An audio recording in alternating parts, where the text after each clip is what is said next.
Red టీవీలో మీ వ్యాపార ప్రకటనల కోసం ఈ నంబర్ని సంప్రదించండి. సార్ కవిత గారి కేసులో ఒక భారీ ట్విస్ట్ చోటు చేసుకుంది సార్. అదేంటంటే rows avenue court judge resign చేశారంట. అసలు ఆయన ఎందుకు రిజైన్ చేసినట్టు, మరి ఈ కేసులో అటు కవిత గారికి కూడా భారీ జైలు శిక్ష పడే అవకాశం ఉంది అని చెప్తున్నారు. కేజ్రీవాల్ని అరెస్ట్ చేసే ఛాన్స్ ఉంది అని అంటున్నారు. అసలు ఏం జరగబోతుంది సార్ అంటారు? కవిత కేసులో ఒక 3-4 రకాల పరిణామాలు చోటు చేసుకున్నాయి. అవి అందులో టాప్ చెప్పుకోవాలంటే జడ్జిని మార్చేశారు. ఆ rows avenue court judge Nagpal ఆయన్ని మార్చేసి కావేరీ బవేజా అనే ఒక వారిని తీసుకొచ్చారు. సో దీనివల్ల కవితకి నష్టమా లాభమా అనేది ఎవరు చెప్పలేని పరిస్థితి. ఎందుకు సడన్గా మార్చారు అంటే కూడా చెప్పలేము. But Delhi high court judicial services పరిధిలో మొత్తంగా 26 మందిని చేంజ్ చేశారు.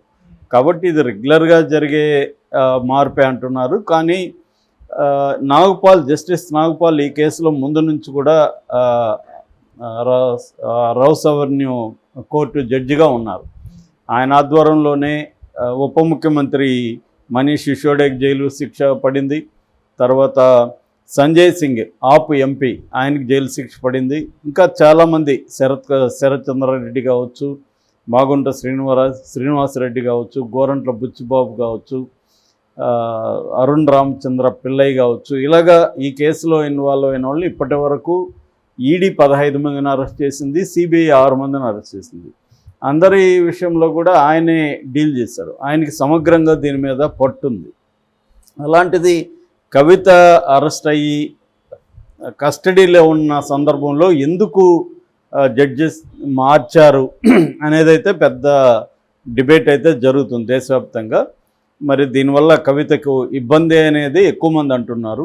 ఎందుకంటే ఆయనకి కొంత పూర్వాపరాలు తెలుసు కాబట్టి ఆయన స్వేచ్ఛగా నిర్ణయాలు తీసుకోగలుగుతారు. కొత్తగా వచ్చిన జడ్జికి కొంత టైం పడుతుంది. అందువల్ల జనరల్గా ప్రత్యేక కోర్టుల్లో ఎప్పుడైనా కూడా ఏం జరుగుతూ ఉంటుందంటే ఇన్వెస్టిగేటివ్ ఏజెన్సీలకి అనుకూలంగానే ఎక్కువ భాగం ఆ కోర్టులు పనిచేస్తుంటాయని విమర్శ దేశవ్యాప్తంగా ఉంది.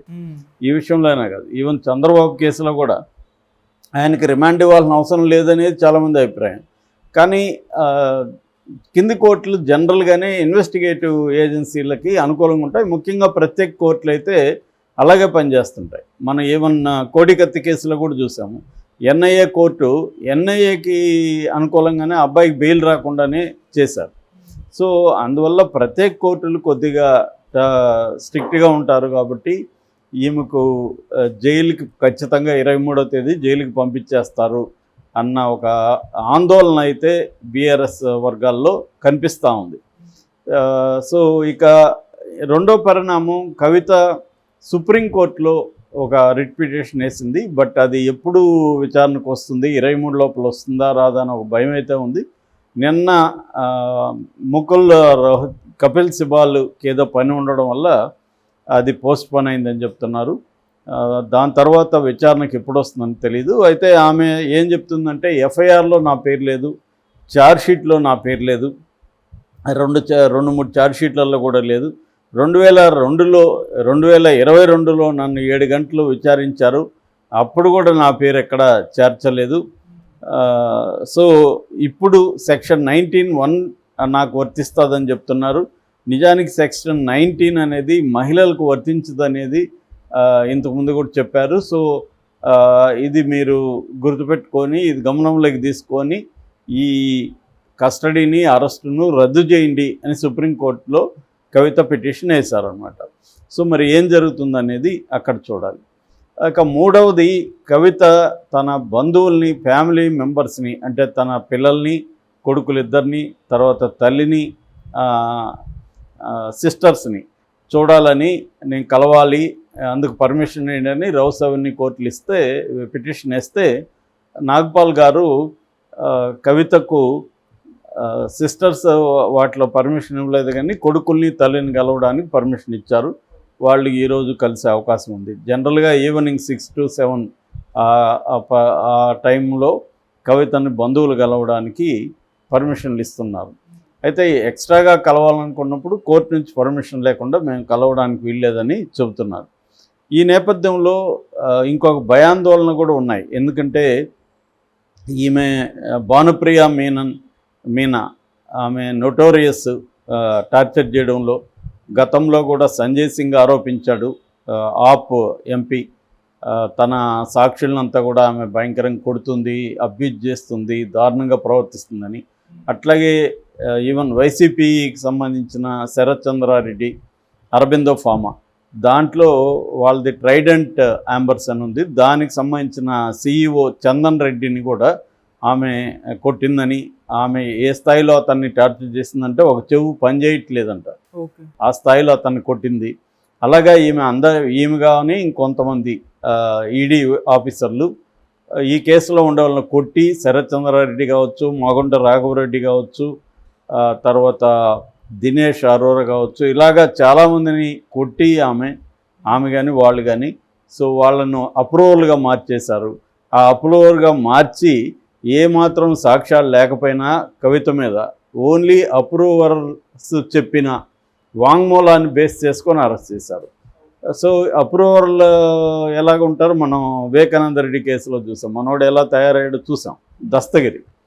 సో అట్లాగా ఏంటంటే అప్రూవర్గా మారడానికి ఈవెన్ వివేకానంద రెడ్డి కేసులో కూడా సిబిఐ వీళ్ళని తీసుకెళ్ళి ఢిల్లీకి తీసుకెళ్ళి 1 month పెట్టుకొని కొట్టారనేది విపరీతమైన ఆరోపణలు వచ్చాయి.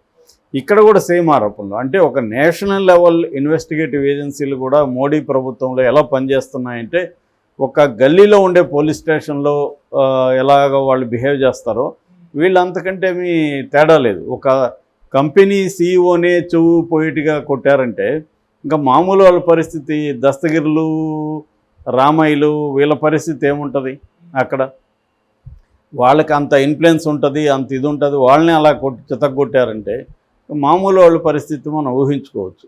సో అది జరుగుతున్నట్టుగా, అందువల్ల కవిత కూడా ఆందోళన వ్యక్తం చేస్తూ ఉంది. తన మీద కూడా ఏమన్నా ప్రయోగిస్తారా ఇటువంటి 3rd degree అనేది చేస్తుంది.